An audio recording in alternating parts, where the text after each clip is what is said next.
잘한다, 그죠? 자, 베드로 전서에서는, 베드로가 편지 보낸 전서에서는 앞으로 그 외부에서 환난과 핍박이 많이 올 거다. 그러니까 준비해라. 그런 얘기를 했고요. 우리가 보는 베드로 후서는 뭐예요? 교회 안에 거짓 선생들이 일어나가지고 교회를 어지럽히게 되고 우리 신앙생활을 손해보게 할 거다. 교회 안에 있는 가짜들을 조심하라. 그게 이제 베드로 후서의 내용이죠. 그러면 교회 안에 가짜들은 첫째 어떻게 와요?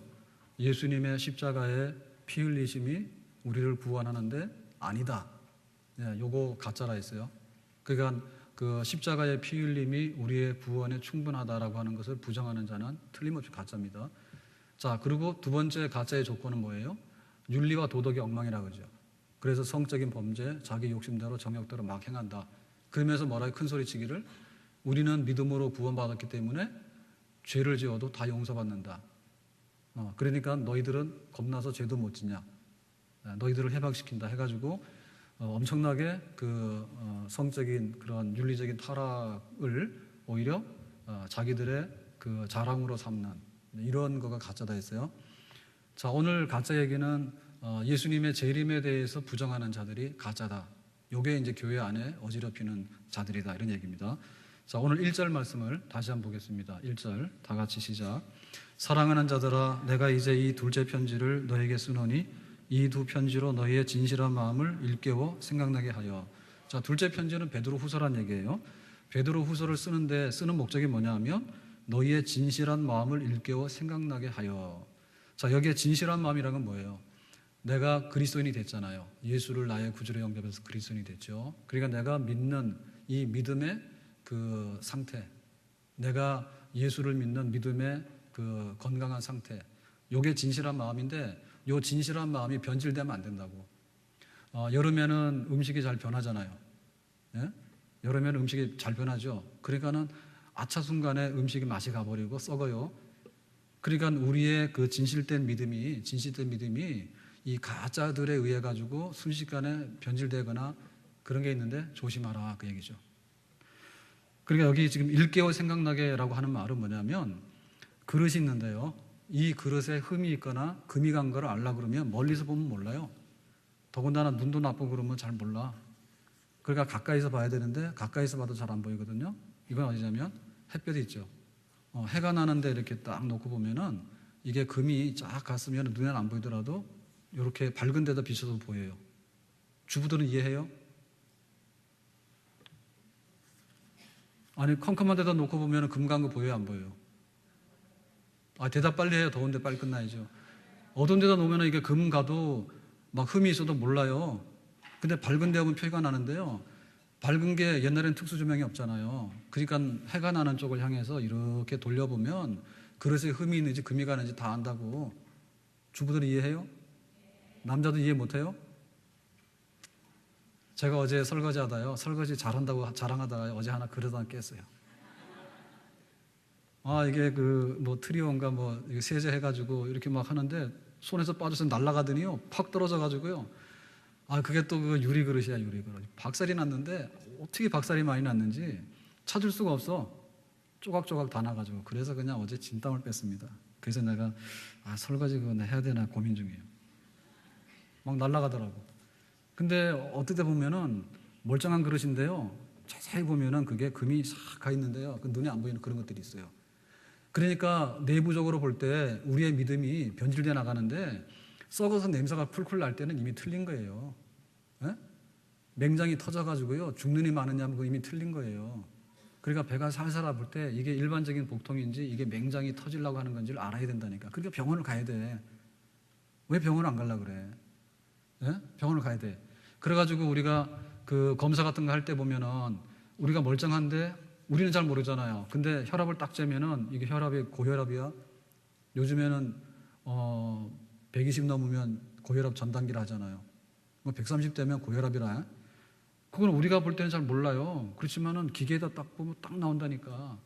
그래, 우리 믿음이 변질되는가 안 되는가, 진실한 마음에서 떠나는가는 그렇게 봐야 되는 거야. 그러니까 투명한 밝은 햇볕 아래 가서 딱 보여봐라. 그래야지 우리가 잘못됐구나 그럼 깨닫는다는 거죠. 이거는 그 베드로의 경험을 가지고 고백하는 거예요. 베드로가 옛날에 어떤 일을 했냐면 다른 사람이 다 주를 버릴지언정 나는 절대로 예수님 안 버리겠습니다. 큰 소리 쳤잖아. 그죠? 큰 소리 뻥뻥 쳤잖아. 그리고 예수님께서 고난받고 죽으신다 그러니까 베드로가 뭐라 했어요? 주님 절대로 그런 일이 일어나면 안 됩니다. 그러시면 됩니까? 우리가 예수님 따라다니려고 출세하려고 그랬는데 죽다니요. 그랬더니 예수님께서 뭐라 했어요? 사탄아 뒤로 물러가라 했잖아. 예? 네가 하나님의 일을 생각 안 하고 사람의 일을 생각하는다 해가지고 베드로가 예수님의 말뜻을 모르고 또 자기가 하는 말뜻을 몰라가지고 엄청나게 실수한 적이 있다니까. 덤벙덤벙에다가.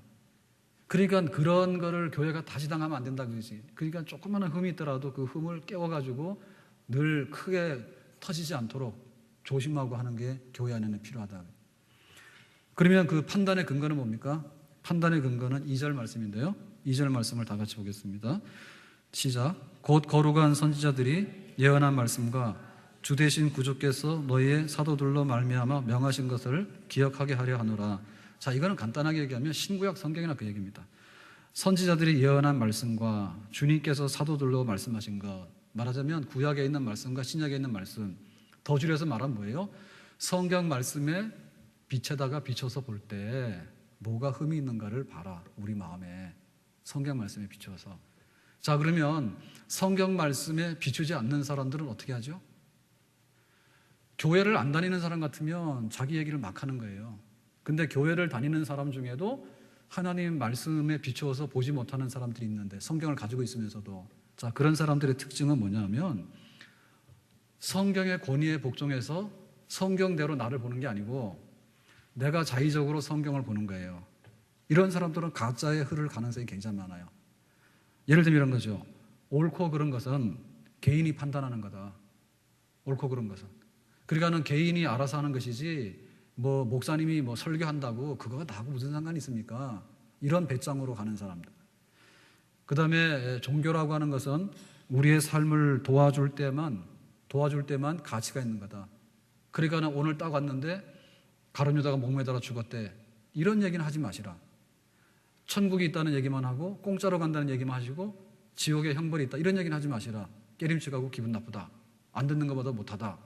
그런 거죠. 그러니까 와가지고 우리가 죄를 회개하세요 그러면. 근데 여러분 은혜 받았던 사람들은 다 회개해서 은혜를 받았습니다. 김익도 깡패 그랬죠. 뭐 다 그런 겁니다. 다 베드로가 그랬죠. 저기 예수님 버렸는데 나중에 회개에 눈물을 흘렸죠. 바울도 마찬가지죠. 그러니까 회개라고 하는 것은요, 너 죄가 있으니까 죄를 버리라고 하는 것은 축복의 초청입니다. 아멘.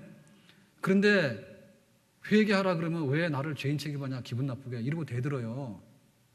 그런 사람들. 그러니까 불길하거나 기분 나쁘거나 불리한 얘기는 하지 마라, 이런 사람들. 그리고 판단이라고 하는 것은 목사님만 판단하고 설교하지 마세요. 나도 할 말 다 있어요. 나도 그 형편이 다 있고 나도 사정이 다 있어서 그러니까 다 그러는 거예요. 알지도 못하면서. 이런 사람들. 그 다음에 다른 사람에 대해서 그 용납을 해야 되지 왜 다른 사람을 정죄하고 너는 잘못했다고 얘기를 하느냐, 예? 이런 거. 그러니까 이런 그 판단이 쓰게 되면 결국에 성경을 빛나는 태양처럼 갖다 놓고 우리가 신앙이 어떠한가를 볼 수가 없는 사람이죠. 성경책을 갖다 놓고 컴컴한 데다 놓고 펴봐야 아무런 도움이 안 되는 거예요. 그러니까 성경을 펴긴 폈어요. 내가 성경대로 믿는다고 해서 세례를 받았다고, 지금도 교회 다닌다고. 그런데 자기 중심의 배짱은 뭐냐 하면 성경 말씀은 항상 불길한 것을 하지 말 것이고 기분 나쁘게 죄라는 말은 하지 말 것이고 너는 잘못했다라는 말을 하지 말고, 그리고 내가 판단하는 대로 나도 내 자유적인 판단이 있으니까 내가 알아서 할 것이고 이런단 말이지. 그러니까 이런 사람들은 뭐냐면 성경은 있지만 사실은 성경이 없는 것 같아. 그릇이 깨져도 컴컴한 데다 놓고 이거는 정상이라고 하는 사람 똑같아.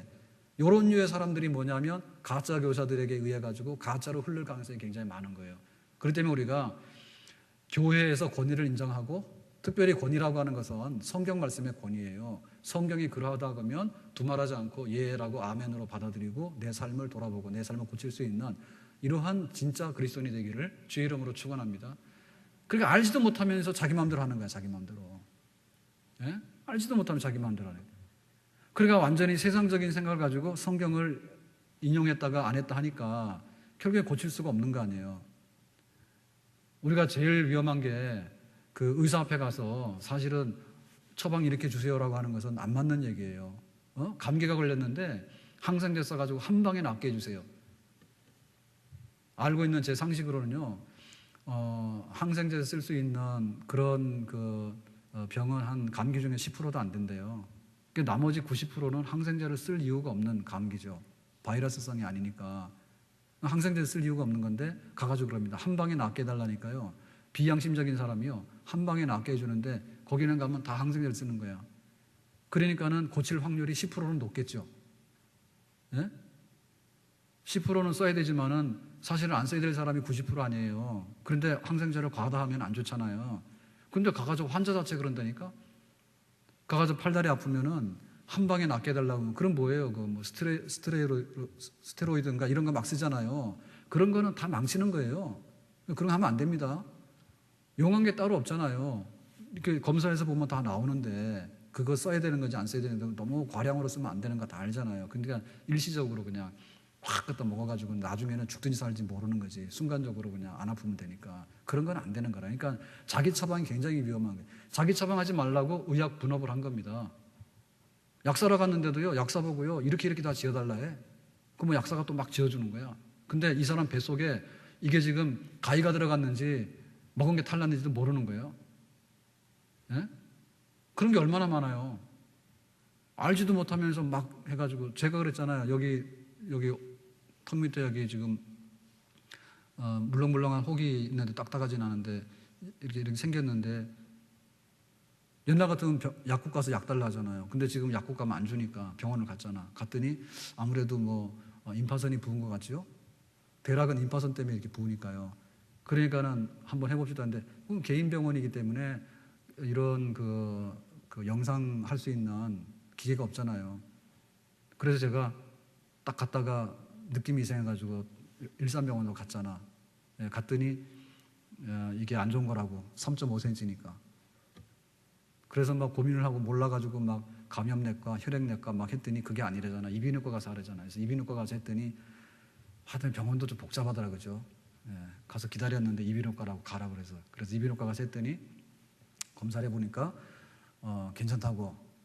네, 침샘이니까. 하여튼 간에 이거 혹은 나와 있지만은 사진상으로 볼 때는 전혀 혹이 안 되니까 이거는 괜찮은 거라고 그러니까 믿는 수밖에 없지 뭐. 그거는 의사가 하는 얘기지. 그러니까 우리가 가짜가 되는 데는요, 다 자기 생각이 많기 때문에 가짜가 되는데, 성경을 성경대로 안 읽어. 그리고 성경을 성경대로 가르치는 걸 고지 듣지 않아. 그러니까 이게 거짓 선생들한테 대해서 2단이 되고 3단이 된 사람들의 특징은 나중 가서 보면요, 전혀 성경대로 안 하는 거예요. 그게 결국에는 자업자득이에요. 그러니까 우리도 타락하거나라고 하는데, 내가 성경대로만 하겠다라고 마음먹으면 타락할래 할 수가 없어요. 목사님은 설교하는 직업이니까 마음대로 하세요. 나는 내 수준으로 알아서 할게요. 자기 마음대로 하는 거예요. 네? 교회 와서 기분 나쁜 소리 듣기 싫으니까 좋은 소리는 하세요. 자기 마음대로 하니까. 자기가 막 처방하니까 나중에 뭐냐면 딱 거짓말이 다 돼가지고요. 나중에 그것이 결국에는 누구한테 자기 화가 오는 겁니다. 자기 화가. 네. 그래서 베드로는 성경에 비추어서 항상 내가 옛날에 실수했다. 응? 예수님 떠나지 않을게요. 예수님 절대 죽으면 안 되는데 얼마나 내 철부진가 몰라가지고 그랬으니까 우리에게 그런 일이 다시는 발생하지 않기를 원한다. 이런 말씀인데, 우리들도 여러분 지금 신약성경 읽고 있죠? 네, 다음 주 주보에 나갈 거예요. 신약성경 시험치입니다. 네? 네, 저 혼자 읽는 게 너무 억울해서요. 물귀신 다 같이 잡아서 들어가자 해가지고 네, 그런 거는 자꾸 괴롭혀야 되는 거예요. 그렇죠? 성경 읽지 마세요. 제가 신약성경 읽는 거에 대해서 강해를 너무너무 잘할 테니까 여러분 귀로만 듣고 성경 절대로 읽지 마세요. 그거는 가짜지. 그래서 새벽 기도를 드리는데 금요일인가 새벽 기도를 드리는데, 신약성경 시험을 치도록 해라. 그런 말씀이 왔어. 그래서 깨닫고 보니까 그런 것 같아. 그래서 추석 전에 여러분 신약성경을 다 읽으셔야 돼. 신약성경 다 모두 그것도 읽고 그 성경 강해했잖아요. 그래서 지금 영상 하느라고 한 번 잘못돼 있다는데 그 한 번 빼놓고는 다 지금 녹화가 돼 있다니까. 그러니까 가서 좀 보세요. 제발 좀. 네. 그래서 우리가 그 성경 말씀에 자꾸 노출이 되도록 해야 되고요. 성경 말씀 그 자체로 노출이 돼야 돼. 성경 말씀 그 자체로 노출이 돼야 돼. 그래야지 우리가 항상 건강할 수 있는 거예요. 건강할 수 있는 거예요. 믿습니까? 늘 말씀 앞에 투명하게 흠없이 나 자신을 일깨울 수 있는 그런 건강한 신앙생활을 할 수 있기를 주의 이름으로 축원합니다. 자, 3절과 4절 말씀 가서 보겠어요. 3절과 4절 다 같이 시작. 먼저 이것을 알지니 말세에 조롱하는 자들이 와서 자기의 정욕을 따라 행하며 조롱하여 이르되 주께서 강림하신다는 약속이 어디 있느냐? 조상들이 잔후로부터 만물이 처음 창조될 때와 같이 그냥 있다 하니. 자, 여기 이제 거짓 교사들이 일어나는데 이 사람들이 와서 뭐라고 그런가 하면 윤리적으로 굉장히 타락해서 정욕대로 살아. 이 가짜죠, 그죠? 근데 이 가짜가 뭐냐면 예수님의 재림은 없다고 해. 가짜들의 특징은 서로 이게 공유되는 부분이 있어요. 그래서 재림에 대해서 그런 건 없다라고 하는 이런 것들이 생겨났다. 자, 이 사람들의 주장의 근거는 뭡니까? 죽은 사람 중에서 하나도 아직도 안 살아났잖아. 그러니까 앞으로도 안 살아날 거야. 그러니까는 예수님이 다시 오신다는 말은 다 거짓말이야. 그리고 그 당시에는 어떻게 생각했냐면 굉장히 예수님의 재림을 조급하게 생각했어요. 그러니까 이 고린도 후서가 기록되는 게 주후 67년쯤이죠. 그죠? 베드로가 순교하기 전이니까. 그런데 예수님께서 십자가에 죽으시고 승천하신 때가 어떻게 되냐면 주후 한 30년이에요. 그러니까 예수님이 승천하시고 나서 한 5년, 7년이 지났다고. 그러니까 이미 안 온다. 예수님이 온다고 했으면 그 사이에 벌써 왔어야 맞다 그거지. 그러니까는 내가 죽기 전에 와야 되는데 예수 믿는 사람 중에서도 한 사람, 두 사람 죽은 거야 이제. 나이가 많이 들어서. 그러니까는 예수님은 너무 늦게 온다. 그러니까는 안 오는 게 맞다. 이렇게 했고 죽은 자들 중에서 한 사람도 부활한 사람이 없잖아.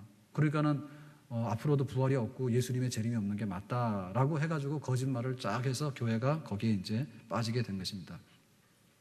그러니까 이 재림에 관해서 이제 오늘 우리가 제대로 좀 알아야 되겠는데, 이 재림에 관해서 하는 얘기에서 첫 번째 잘못은 뭐냐면 시간 계산법이 잘못된 거야. 시간 계산법이. 그러니까 우리가 착각을 하는데요, 젊은이들에게 있어서는 시간이 그렇게 빨리 가는지 잘 모릅니다. 젊은이들에게 있어서는. 그런데 이게 이제 나이가 70, 80이 돼가지고 오늘 내일 하는 분들한테는요 진짜 시간이 빨리 가요. 그 얘기하면 좀 밥맛이 떨어지겠지만 사실이에요. 왜냐하면은 1년밖에 못 산다 그럴 때 남은 1년은 얼마나 빨리 가는지 모른다니까. 젊어서 허랑방탕할 때는 몰랐어. 10년이 훌딱 가도 몰랐는데 이제 1년밖에 못 산다 그러면 얼마나 빨리 가는지 모른다니까. 그러니까 시간이라고 하는 것은 굉장히 착각하기 쉬워요. 우리가 밤에 잠을 잤잖아요. 그러면 잠을 자는 동안에는 그 시간이 5시간이 가도 5시간 간지 몰라요. 깊은 잠에 빠지게 되면 눈 감았다 떴는데 5시간이 지났어. 그런데 막 초조하게 내가 비행기 놓치면 안 되는데 막 공항 가야 되는데 이러고는 막 가는 데는 이게 1분 1초가 얼마나 다급한지 모릅니다. 느낌이란 거 다르다니까. 네? 그래, 그 시골 분들 시골에 가가지고 물을 때 저기 가려면 얼마나 걸려? 금방 가요. 그 말 들으면 큰일 납니다. 그게 매일 다니는 분들한테는 진짜 뭔지 몰라요. 그 걸어다니는 건 굉장히 싫어하시는 분들이 있잖아요. 근데 그건 습관이에요, 습관. 제가 이제 집에 가면은 한 4.5km 정도 되거든요. 4.5km 좀 못 되는 4.5 정도 될 거예요. 그러면은 언제 가는지 몰라요. 그렇다고 해서 제가 축지법을 하는 건 아니야. 네? 한 시간을 매일같이 걸어가잖아요. 1시간 걸어갔다 1시간 걸어오는 걸 매일같이 하면요, 그 1시간이 긴지 몰라요. 그래서 기도 몇 번 하고 눈 뜨면 집에까지 다 간 거예요. 몰라요 그거? 제가 그런 경지에 있어요. 그런데 5시간 이런 건 안 해봤기 때문에 그거는 또 서툴다니까. 근데 자기가 익숙해진 시간을 자꾸 쓰다 보면요, 걸어가는 1시간이 언제 가는지 모르게 간다니까. 그건 걱정할 거 없어요. 내가 출발했다 싶으면 조금 있으면 집에 와 있는 거예요. 나도 모르게. 제가 그런 경지에 있어요.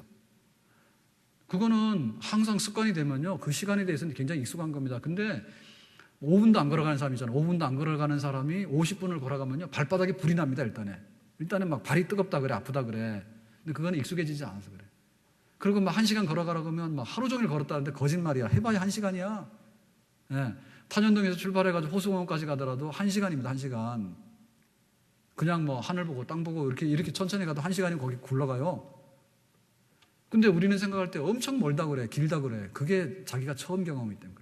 그러니까 예수님이 오신다는 그 말이 1000년이 하루 같고 하루가 1000년 같다는 말이 그 말이야. 무슨 얘기인지 아시겠어요? 몰라요? 이거 1시간도 안 해봤으니까 1000년을 해볼 수가 없잖아. 지금 연습을 1시간을 계속 하다 보면 익숙한 1시간은 뭐죠? 찐방. 예, 공포의 찐방을 좋아하시는 분은 거기 들어가서 막 오래 있는 거야. 그런데 찐방을 싫어하시는 분은 돈 주고 가라고도 안 가. 거기 답답한데 왜 가냐고요. 예? 그러니까 익숙한 사람은 그게 편하다니까. 그러니까 하나님이 1000년이 하루 그러면은 1000년이 하루예요, 진짜. 근데 하루가 1000년 그러면 또 하루가 1000년이에요. 그래서 재림이 늦다 이런 말 하면 안 된다니까.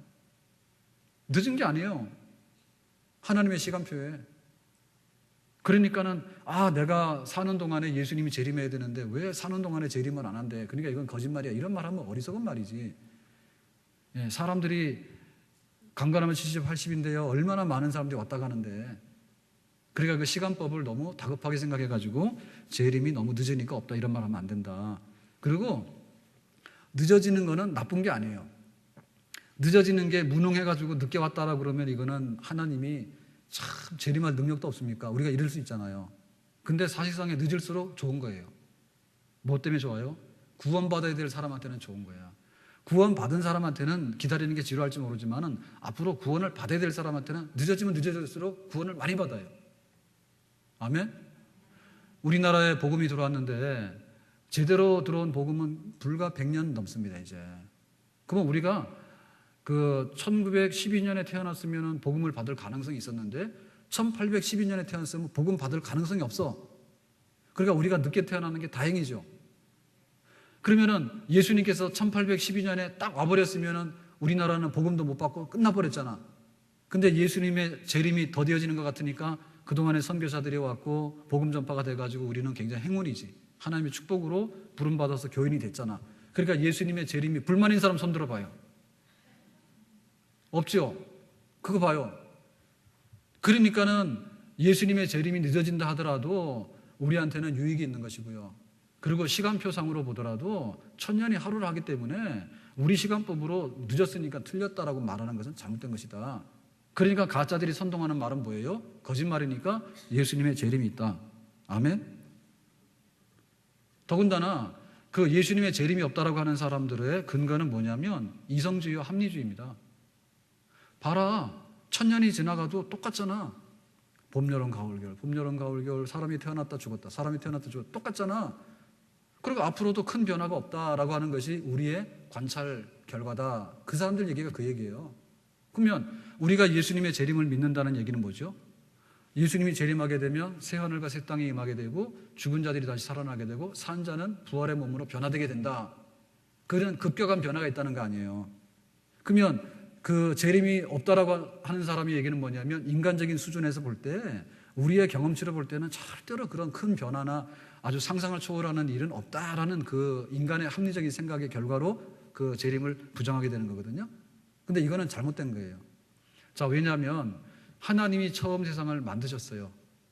하나님이 처음 세상을 창조하셨어요. 그러니까 하나님의 처음 창조가 우리가 생각할 수 있거나 우리가 실험할 수 있는 수준이 아니죠. 예? 죽었다가 살아나는 것도 실험할 수 없어요.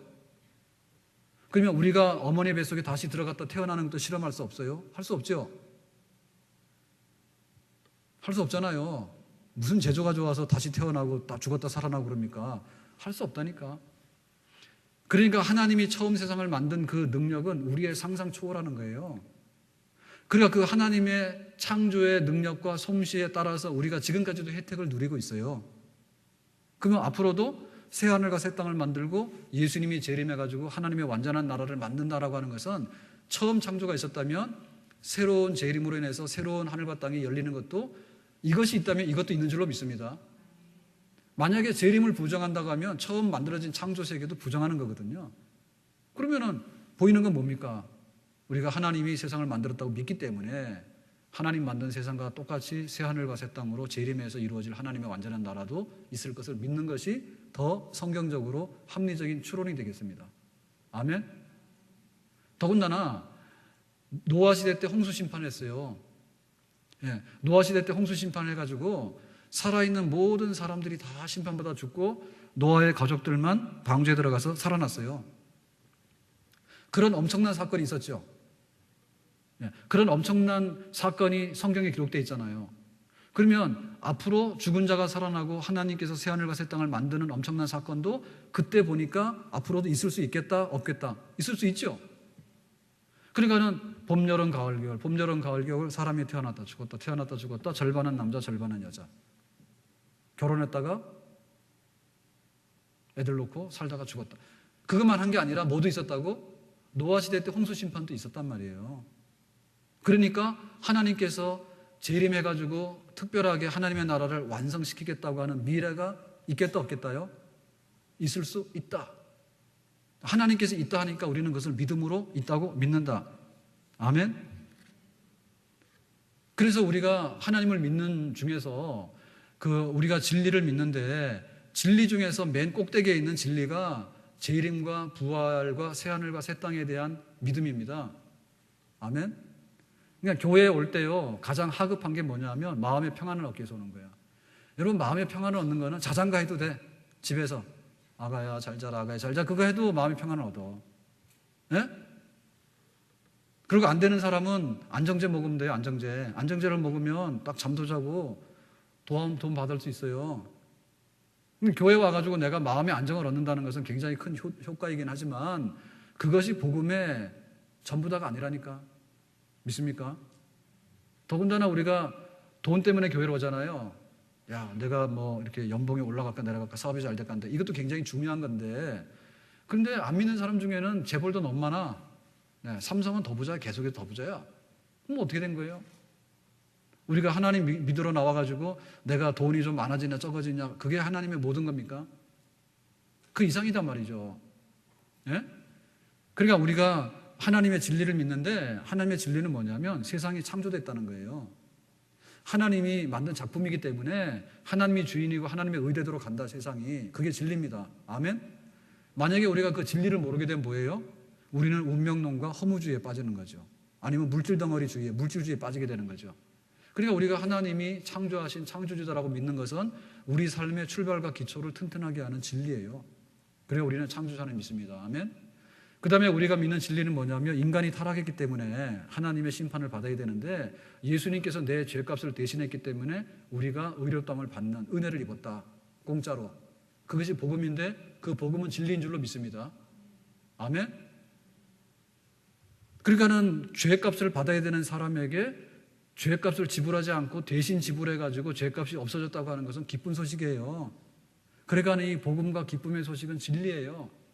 그러니까 우리가 적어도 교회 오면 이 정도를 받아야지 은혜 받았다는 거야. 아셨어요? 아멘? 죄값을 받아야 되는데 죄값을 안 받고 영원토록 하나님의 자녀라고 하는 이런 특권을 누리게 된 정도를 받아야지 은혜 받았다는 거지. 와가지고 오늘 막 배가 아팠는데 배가 갑자기 안 아프다든지, 예? 돈이 떨어졌는데 돈 많은 주셨다든지 이게 은혜가 다가 아니라니까. 그러니까 우리가 진리를 훼손하면 안 된다고. 근데 우리가 믿는 진리의 클라이막스는 어디냐면 새하늘과 새 땅이 이루어지는데 그 시점이 예수님의 재림입니다. 그리고 부활하게 됩니다. 그리고는 새하늘과 새 땅으로 처음 세상이 급격하게 변화되는 그런 세상으로 변화되는 거예요. 그게 바로 뭐냐면 우리가 믿는 진리의 클라이막스예요. 네. 믿습니까? 우리가 산에 가는데요, 황룡산 보고 산을 다 갔다 왔다 하면 안 돼요. 네? 황룡산을 보고 와서 산을 다 갔다 왔다 하면 안 돼. 우리나라에서 높은 산들이 많은데 백두산, 한라산 뭐 있는데 6번째로 높은 산이 어딘지 압니까? 뭐 그거 알면은 제가 오늘 뭐 커피 한 잔 사죠. 모르죠, 아무도. 네, 한백산입니다. 한백산이 태백산보다 좀 높아요. 그런데 태백산 옆에 한백산인데요. 태백산이 또 어딘지 모르잖아. 태백산은 태백에 있습니다. 태백이 어딘지 몰라요? 그러면 할 말 다 했어요. 태백은 우리나라 강원도에 있는 태백인데, 태백에 태백산이 있는데 태백산 옆에 한백산이 있는데 한백산이 태백산보다 높은데 그게 대한민국에서 6번째로 높은 산이야. 근데 거기에는 송신탑이 있어요. 예, 뭐 KBS인가 이렇게 해서 그 방송 채널 보내는 송신탑이 거기 산꼭대기 있어요. 산꼭대기에 정상에 그게 있다니까. 우리나라에서 6번째 높은 산에. 그러니까 거기는 뭐예요? 차가 올라가요. 그래서 우리나라 차가 올라가는 이 길 중에서 제일 높은 데가 그 길이에요. 저도 거기 갔다 왔어요, 차 타고.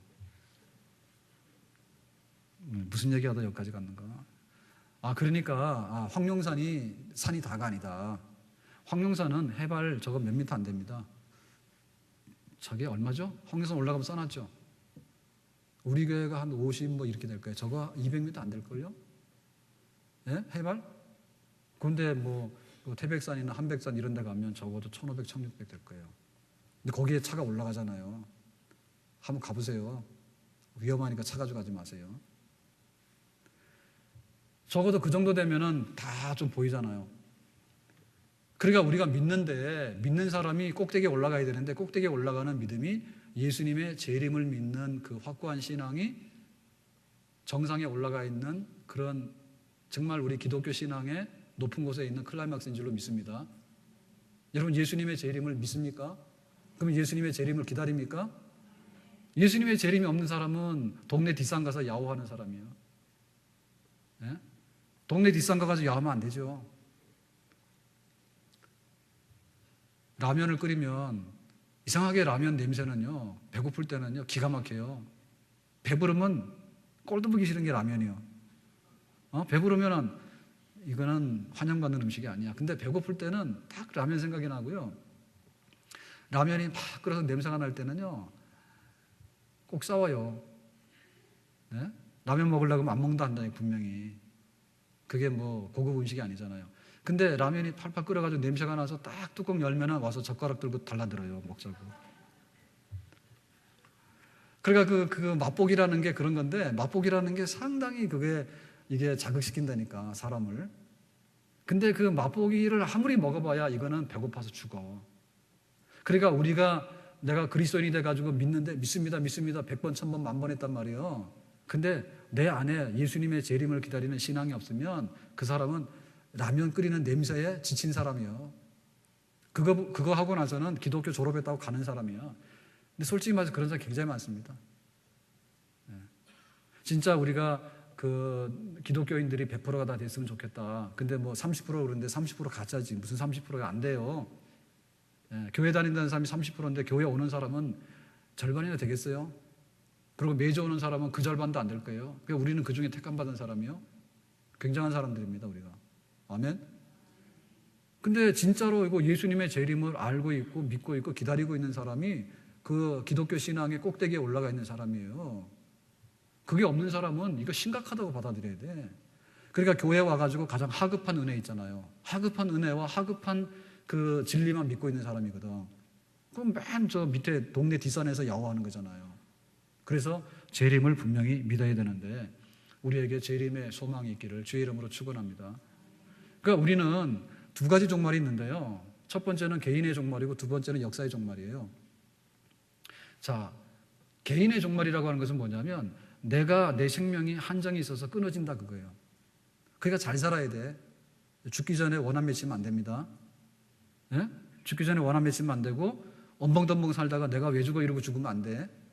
그래서 잘 살다가 손가락 꼽아서 잘 살다가 내가 살 날이 딱 다 되고 나면 주님, 내가 뜻을 다 이루었습니다. 다 이루었습니다. 이제 내가 하나님 나라로 갑니다. 그렇게 해서 우리 생명을 마무리하게 되면 그 사람은 개인의 종말, 한 사람의 그 인생에 있어서 가장 잘 살게 된 그런 복 있는 사람인 줄로 믿습니다. 그러니까 우리는 항상 개인의 종말에 대해서 준비해야 돼요. 근데 사실은 심장이 뛰니까 그렇지, 이게 심장이 멈춰버리면은 이거는 뭐 10분만 해도 그냥 우리는 죽은 사람이에요. 그러니까 우리가 개인의 종말에 관해서 항상 인정을 하고 살아야 돼요. 항상 인정을 하고 살아야 돼. 내가 오늘이 마지막일지 모른다. 그러면 후회가 없어야 되고 하나님 앞에 빚진 게 없어야 돼. 은혜만 잔뜩 받고 빚지고 가면 하나님 앞에 혼낸다니까. 너는 5달란트 줬더니 어디다 갔냐 했더니 땅에다 다 묻어놨어요. 그러면 이런 나쁜 놈 그러고 혼난다니까. 그러니까 우리가 은혜도 받지만은 내가 받은 거에 대해서 하나님 앞에 마무리를 잘하고 내가 살아있는 동안에 뭘 해야 될 건가 잘 살아야 됩니다. 그게 바로 개인의 종말입니다. 그런데 역사의 종말이 있어요. 역사의 종말이. 역사의 종말은 뭐냐면 시간 역사가 끝나는 시점인데 그 시점이 예수님이 재림하는 시점이에요. 그러니까 우리나라가 경제개발도 하고 그리고 또 우리나라 선진국 되기 위해서 뭐 정책도 발표하고, 그리고 올 연말에 대통령 선거도 하고, 뭐 온갖 거 다 하잖아요. 근데 요거는 한정이 있습니다.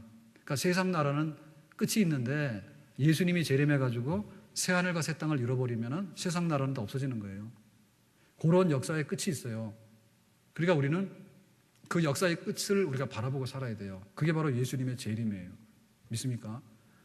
그러니까 내 생명에도 끝이 있다는 것이고 세상 나라에도 끝이 있다. 그러니까는 세상 나라가 끝나게 될 때 예수님이 재림하게 되고요. 예수님이 재림하게 되면 새하늘과 새 땅이 열려지게 돼서 하나님께서 완전한 하나님의 나라를 새롭게 여는 것입니다. 새 나라가 시작되는 출발점이 바로 예수님의 재림이에요. 그런 우리는 역사적인 그 종말, 역사적인 미래의 사건을 우리는 확실히 믿고 그 역사를 우리는 기다리는 줄로 믿습니다. 자, 그렇게 될 때 그 예수님의 재림이라고 하는 그 새하늘과 새 땅이 이루어지는 그 사건에 대해서 우리가 성격이 도대체 뭐냐라고 하는 거. 그러니까는 내가 살다가 강간하면 70에 80인데 죽는다라고 생각할 때 그걸 묵상해 보면 죽으면 밥 못 먹는다, 죽으면 땅 속에 들어간다, 죽으면 화장해서 다 가로돼서 없어진다. 그것만 묵상하게 되면 잘못된 거죠. 예? 우리가 개인적으로 볼 때 우리 생명이 마지막이라는 얘기는 우리 육체는 잠시 흙으로 돌아가지만 우리 영혼은 하나님 품에 있다가 예수님이 재림하게 될 때 우리 육체도 부활하게 되는 그런 완전한 생명으로 기다리는 것이 바로 우리 생의 마지막 그 개인의 그 미래에 대한 소망입니다. 아멘. 그러니까 우리가 우리 개인이 어떻게 부활하게 될 것이고 완전한 생명을 입을 것인가에 대한 묵상을 하면 우리 개인의 육신의 종말이라고 하는 것은 별게 아닌 거예요. 더 중요한 것 때문에. 믿습니까? 그러니까 죽으면 모든 것이 끝난다라고 생각하면 우리 믿는 사람들이 할 거를 못해요. 예?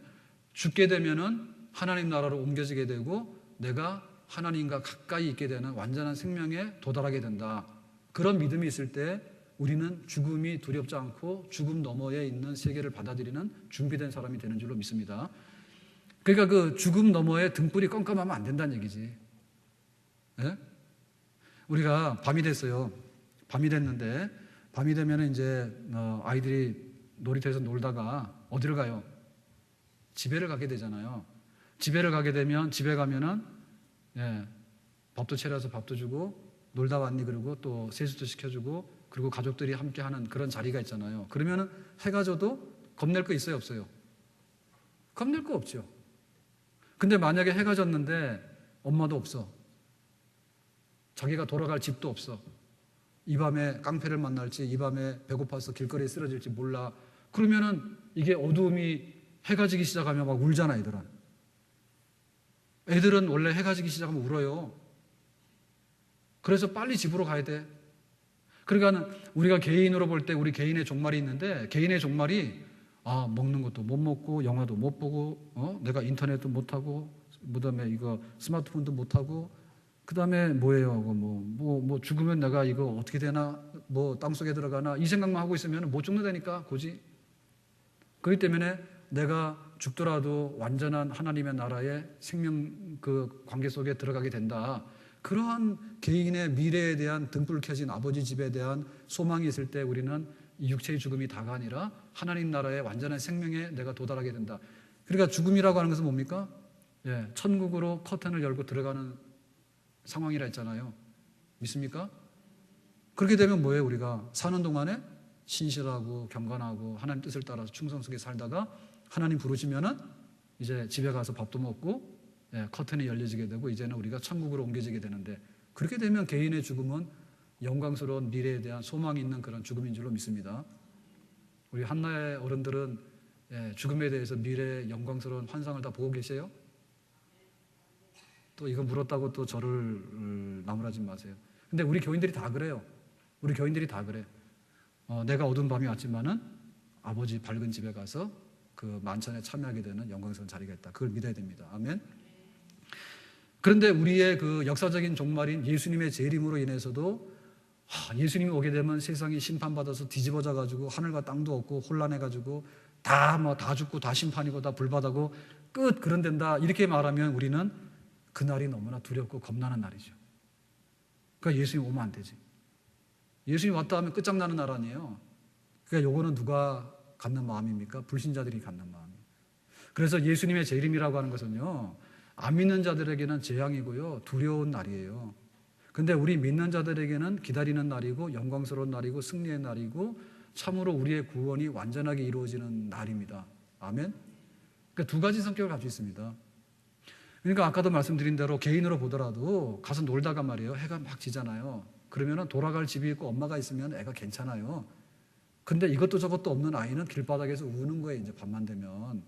그러니까 우리의 역사의 마지막 예수님의 재림도 예수님을 믿고 기다리는 교회에게서 재림이라는 것은 빨리 와야 되는 영광스러운 희망이 넘쳐나는 그런 소망스러운 재림인 줄로 믿습니다.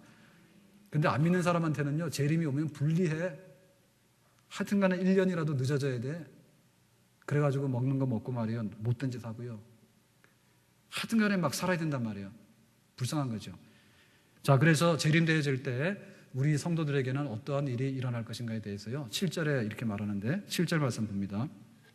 다 같이 7절 읽겠습니다. 시작. 이제 하늘과 땅은 그 동일한 말씀으로 불사르기 위하여 보호되신 바 되어 경건하지 아니한 사람들의 심판과 멸망의 날까지 보존하여 두신 것이니라. 자, 예수님의 재림으로 인해 가지고 뭐 한다고요? 심판과 멸망이 오게 되는데 불사른다 그랬잖아요. 불사른다. 자, 불사른다는 얘기는 뭡니까? 불사른다는 얘기는 지금 있는 세상이 다 불탄다? 그러면 나무도 불타고 산도 불타고 집도 불타고 돈도 불타고 옷도 불타고 다 불타면은 남아있는 건 뭐예요? 잿더미? 그걸 말하는 걸까요? 여기서 말하는 불탄다고 하는 것은 그야말로 우리가 타는 불 있잖아요. 예, 그런 것을 의미하는 것이 아니고 지금 처음 세상에 죄로 인해서 더러워진 것. 원래 하나님이 세상을 만들 때는 하나님 보시기에 좋았어요, 나빴어요? 하나님 보시기에 심히 더 좋았다 했잖아요. 예? 사람들을 보더라도 아담과 하와를 보더라도 하나님이 심히 더 좋았잖아요. 그런데 뭐 때문에 하나님이 이거 싫어하게 됐어요? 죄 때문에 그렇죠. 그러니까 죄로 인해서 지금 오염된 세상, 죄로 인해서 썩어가는 세상에 대해서 예수님이 재림하게 되면 어떤 일이 벌어지냐면 죄를 불살라요. 그래서 이 처음 세상에 쓰레기 혹은 처음 세상에 뭐 못 쓸 것 이런 것들을 몽땅 불살라서 뭐 합니까? 없앨 것을 없애야지 새 하늘과 새 땅이 되는 거죠. 그렇죠? 어려워요? 너무 당연해서 그래요? 여러분, 새 하늘과 새 땅을 만드는데요, 예수님의 재림이 왜 새 하늘과 새 땅인가를 말하는데, 새로운 거라고 하는 얘기는 일단 더럽거나 잘못된 거는 불질러야 돼요. 그래야지 그놈이 없어지는 거예요. 그래야지 처음 세상하고 차별되는 세상이 오는 거예요. 새로운 정권이 등장하잖아요. 대통령이 새로 취임하잖아요. 그러면은 제일 먼저 하는 게 뭐냐면 불살라는 거예요. 과거 정권이 잘못했던 거, 과거 정권이 뭐 저질렀던 거 해가지고 싹 불태워버리고 숙청시키고요. 그래야지 이제 새로운 출발이 합니다. 수렁에 빠져 있는데 더러운데 대통령이 바뀌었다 해서 그대로 가만히 있으면 나라가 하나도 안 변해. 그렇게 돼 있어요, 그죠? 새로운 나라가 돌아있다는 얘기는 더러운 거 다 청산하는 거예요. 그래서 그 불살른다는 말이 나와요. 그것은 우리의 희망이잖아요. 근데 지금 우리는 이거 뿌리 뽑아내려는데 뿌리 뽑히지가 않아요. 사람들이 가지고 있는 이 죄성이라는 것이 얼마나 악독한지 감옥을 많이 만들어서 갖다 놔도 인간이 개조가 안 돼. 예? 부부간에도 둘이 한 몸이 되라 했잖아요. 한 몸이 되라 했는데요, 그게 잘 안 됩니다. 예, 부부간에도 생각이 달라. 그러나 부부간에도 싸움이 나고요, 교회 안에도 싸움이 나요. 교회 안에도. 그러니까 이게 불타는 세상인데요, 이 불타는 세상을 완전하게 정화시키려고 하면 예수님께서 재림하셔가지고 불을 다 태워가지고 싹 정리하는 마지막 작업이 이루어져야 돼요. 그거는 뭡니까? 불타는 대상에 있어서는 굉장히 불행한 사건이, 겁나는 사건이에요. 더 속일 수가 없고 숨을 수가 없잖아요. 다 태워버리니까. 근데 우리가 볼 때 의로워진 우리들이나 성결한 삶을 살고 있는 그리스도인이 볼 때는 뭐예요? 진짜 속 시원한 날이지. 그러니까 여러분 좀 참읍시다. 못 볼 걸 보잖아요. 좀만 참아요. 그때 되면 확 다 불태울 테니까. 예? 그러니까 우리 믿는 그리스도인들에게 있어서는 마지막에 임하는 불타는 세상은 정말 좋은 세상이야. 예? 얼마나 사람들이 악독하고 사람들이 죄를 많이 짓고 그러는지요. 해결이 안 되잖아. 지금 숨겨놓고 갖다 태우면 또 나오고 또 나오고 하니까 땅속에다 묻어놓고 막 이러니까 안 되는데, 그때는 그냥 100% 그냥 흠 있는 거는 싹 다 태워버려가 정화시킨다. 그리고 우리 믿는 자들에게 있어서도 상당히 오염이 많아요. 그러니까는 교회를 다니면서요, 여러분 그냥 절반은 잘못된 게 많다, 그걸 보더라도 낙심하지 마세요. 교회는 보면 선한 것도 있고요, 선한 것이 모자라가지고 악한 것도 있을 수 있어요. 그러니까 뭐냐면 우리 믿는 자들도 흠이 많은데, 그때 가면은 우리도 하나님 앞에 완전한 교회가 되는데 하나님께서 딱 불태워가지고 우리를 그리스도의 흠없는 순결한 신부로 세우는 그런 역사가 예수님 재림할 때 새하늘과 새 땅이 이루어질 때 그때 이루어지는 줄로 믿습니다. 교회 다니다가 좀 실망스럽더라도 교회 좀 나오지 마, 교회를 끊는 게 아니라 교회를 더 열심히 나오셔야 돼. 아셨어요? 왜냐하면 지상의 교회도 세상만큼은 더럽지 않지만은 더러운 게 상당히 많아요. 자, 그래서 이제 그 불타는 것으로 인해 가지고 새로운 나라가 임하게 되는데, 그 새로운 나라는 도대체 어떤 나라냐라고 할 때 13절에 기록하고 있습니다. 13절.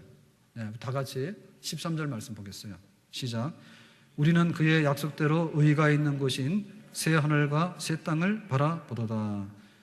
자, 이제 의가 있는, 네, 하나님의 통치가 이루어지는 새 하늘과 새 땅을 바라보도다.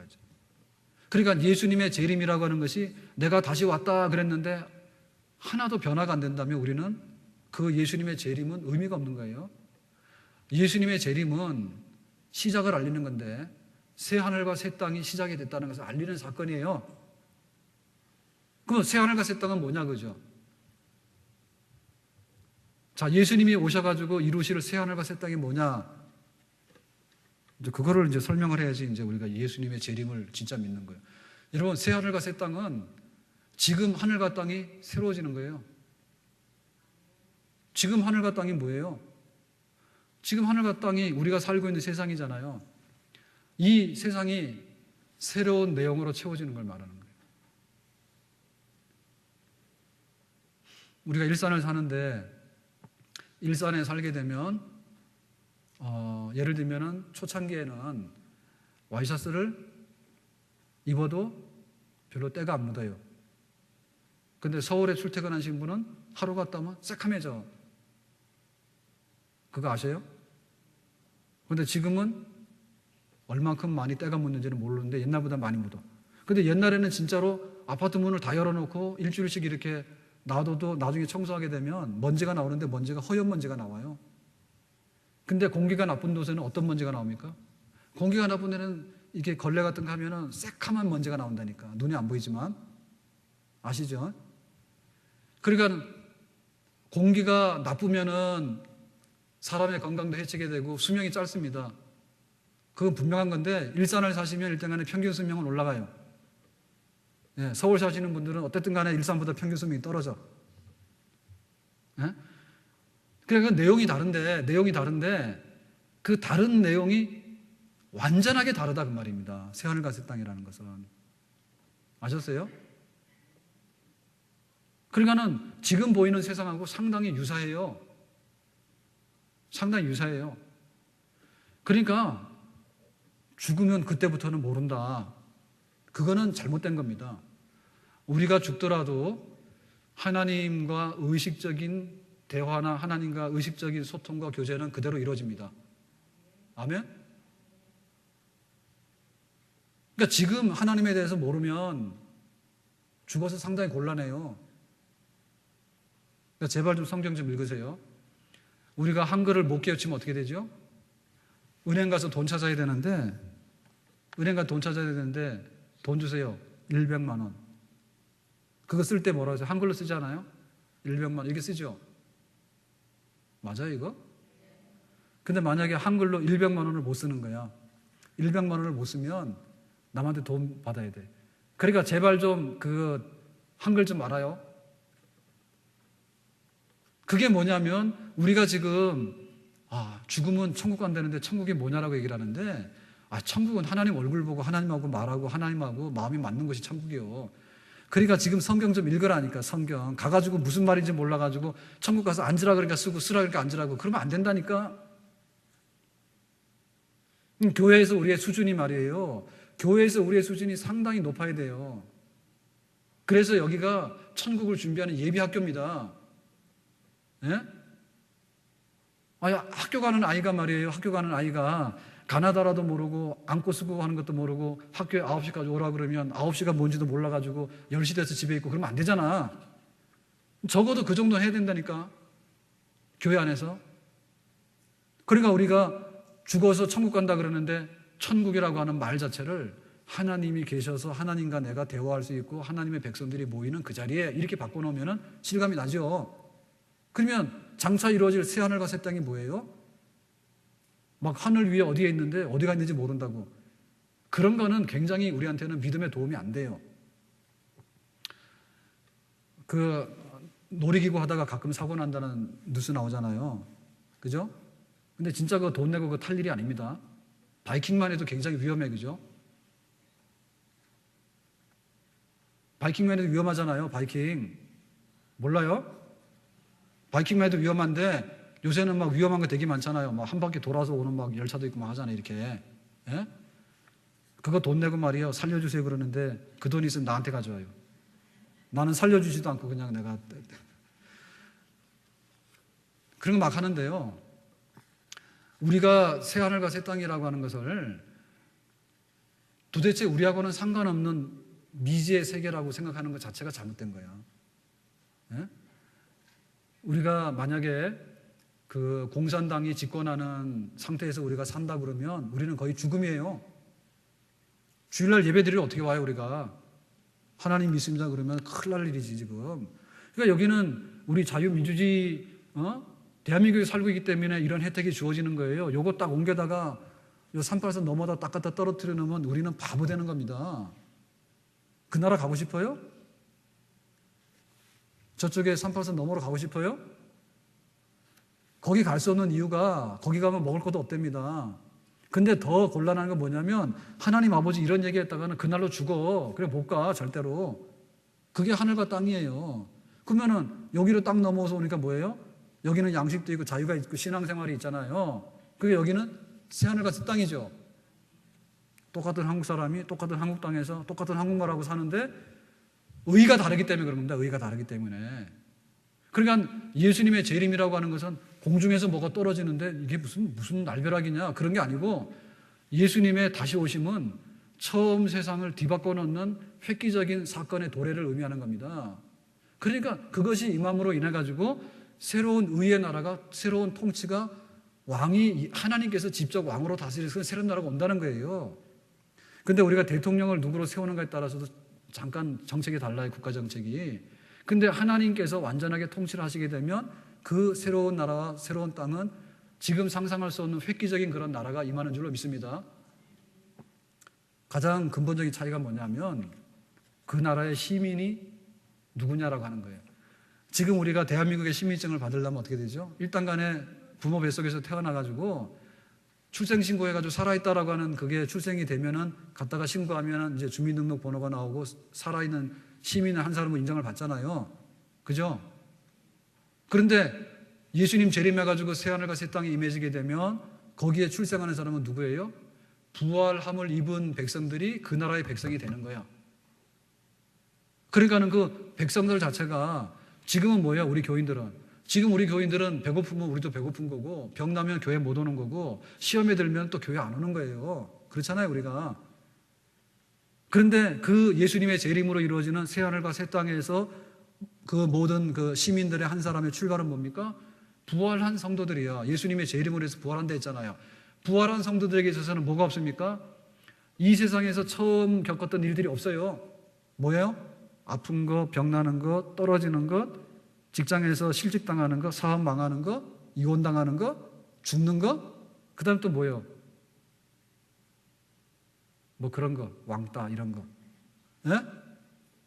이런 처음 세상에서 갖고 있는 이런 것들이 없어지는 하나님의 새로운 통치 속에서 부활한 성도들이 살아가게 되는 새로운 세계인데 약간 이해할 듯도 하지만 모르잖아요. 왜? 우리는 그걸 경험 안 해봤기 때문에. 그렇지만은 지금 세상하고는 전혀 별개의 세상이 아니라 지금 우리가 살아가는 방식에서 상상할 수 없을 정도로 더 수준이 높아진 하나님의 구원이 이루어지는 그런 하나님의 나라가 앞으로 펼쳐질 줄로 믿습니다. 그게 바로 재림이에요. 예수님의 다시 오심이라고 하는 것은 예수님은 혼자 하늘에서 뚝 떨어져가지고 뭐 하겠다는 겁니까? 바로 부활하게 되고 하나님의 나라가 본격적으로 새롭게 시작되는 출발점을 알리게 되는 것이죠. 자, 그래서 우리가 부활의 신앙이 있는가? 가짜들한테 속지 마라. 가짜들이 와서 속이더라도 부활의 신앙을, 재림의 신앙을 믿어야 됩니다. 근데 지금 우리는 재림을 믿으라 하더라도 안 믿어, 성도들이. 자, 예수님의 재림이 있게 될 것이고 완전한 새하늘과 새 땅 아래에서 우리가 완전한 그런 생명에 참여해가 돼가지고 영생에 시작되는 그런 날이 우리 앞에 있는 것을 믿습니다. 믿으면 손 들어봐요. 왜 설정님이 뭐예요? 주무시나? 빨리 손 들어요. 예수님의 재림과 완전한 새 나라가 이루어지는 것을 믿으면 손 들어요. 번쩍 들어요. 지금 손 안 들면 나중에 없어. 예수님 재림 오실 때 손 내리세요. 여러분, 우리가 준비를 하는데요, 잘해봐야 노후 보장이에요. 지금 우리가 할 수 있는 미래에 대해서 최고의 준비가 뭐냐면 노후 대책이에요. 노후 대책. 그 이상 뭐가 있습니까, 우리가 지금. 근데 노후 대책을 하는데 노후 대책보다 더한 게 뭐냐면 나 죽으면 명당에다 묻어달라는 거잖아요. 안 믿는 사람들이 죽기 전까지 노후 대책을 하는 거는 다 하는데, 안 믿는 사람들이 하는 죽어 나서 대책은 뭐냐면 나 죽거든 명당 자리에 묻어달라는 거예요. 그러니까는 죽고 나서 자기가 뼈가 썩어가지고 누울 때를 걱정하고 그거를 지금 미래를 기다리고 있는 거야. 거기까지 하잖아요, 안 믿는 사람들이. 그러면 우리 믿는 사람들 뭐까지 합니까? 우리 믿는 사람들은 예수님의 다시 오심으로 인해 가지고 우리가 부활을 입게 되고 새로운 하늘과 땅 하에서 살게 되는 완전한 영생이 출발되는 그런 미래가 우리 앞에 있는데 우리는 그것을 기다리는 그런 백성인 줄로 믿습니다. 상당히 수준이 높죠. 그리고 이것이 뭐냐면 오늘 우리 신앙생활의 이유가 되는 겁니다. 우리가 그런 미래를 가지고 있기 때문에 지금 내가 이렇게 살아가는 거예요. 주일날 예배를 온전하게 드려야 되는데 오전 예배 드리고 가버리고 하는 것도 온전치 않아요. 내가 그 영광스러운 미래에 내가 시민으로 참여한다고 하는 그 생각을 하게 되면요, 온전하게 주일 지키고 죄와 타협하지 않고 하나님 맡긴 일에 대해서는 한 달란트지만 땅에 묻지 않고 죽도록 충성하는 예수님 다시 만나서 영원한 하나님 나라의 생명이 있기 때문에 우리는 그것을 준비하면서 그렇게 살아야 될 줄로 믿습니다. 참 요즘에 그 가슴 아픈 일이 아파트 분양받아가지고 잘못된 집들이 굉장히 많아요. 예? 근데 아파트를 분양받게 되면 10년 후에 20년 후에 굉장히 생활이 행복해지고 또 재산도 늘어나고 이런 기대를 많이 했잖아요. 그리고 대통령 그 선거할 때 뭐라 했습니까? 가만히 있어도 막 주식이 3천까지 올라갈 것이고 막 엄청난 그런 얘기 많이 했잖아요. 주식에다가 투자한 분들이 다 손해를 입었습니다. 예? 여러분 기억나세요? 그러니까 미래에 대해 투자하는데요, 잘하세요. 미래에 대해 투자는 잘하세요. 우리가 자식 농사 굉장히 귀하다는데 자녀들이 왜 소중하냐 하면 적어도 우리가 미래에 대해서요, 우리 자녀들을 통해서 미래를 볼 수밖에 없어요. 그러니까 우리 자녀들이 귀한 거예요. 그리고 자녀들이 못 믿어오니까 우리가 노후 대책을 하는 거고, 죽어서도 걱정되니까 명당에도 좀 잘 묻어달라 그런 거예요. 그런데 성경에서 말하는 미래는 그게 아니죠. 예수님의 다시 오심으로 이루어질 영원한 하나님의 나라가 우리의 마지막 기다려야 되는 진정한 소망인 줄로 믿습니다. 우리 교회가, 우리 성도들이 정말 다시 오시는 예수 그리스도를 손꼽아 기다리고 있는가? 신랑이 오려고 하는데 신부가 잠자면 안 되잖아요. 그런 상태로 기다리고 있는가? 주 예수의 강림이 가까우니 저 천국을 얻을 자 회개하라. 주 성령도 너희를 부르시고 무천사도 나와서 영접하네. 여러분, 우리의 신앙생활의 동기가 눈에 보이는 것, 눈에 보이는 것도 잘해야 돼요. 그렇지만 다시 오실 예수 그리스도 앞에서 잘하는 그런 진짜 신자로서의 우리의 삶을 온전히 지켜나가는, 베드로가 그랬습니다.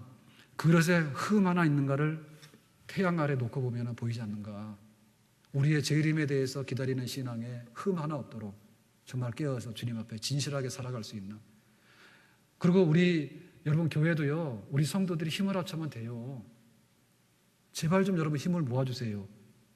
충성하는 놈 죽도록 충성해서 몸살 나는데 게으름 부리고 빈정거리는 사람은 여전하고 말입니다. 그러면 안 되거든요. 다시 오실 주님 앞에서 우리가 뜻을 모으고 마음을 모아서 흠없는 그리스도의 신부로서 깨어있는 이런 아름다운 삶을 잘 살 수 있기를 주의 이름으로 부탁합니다. 기도합시다.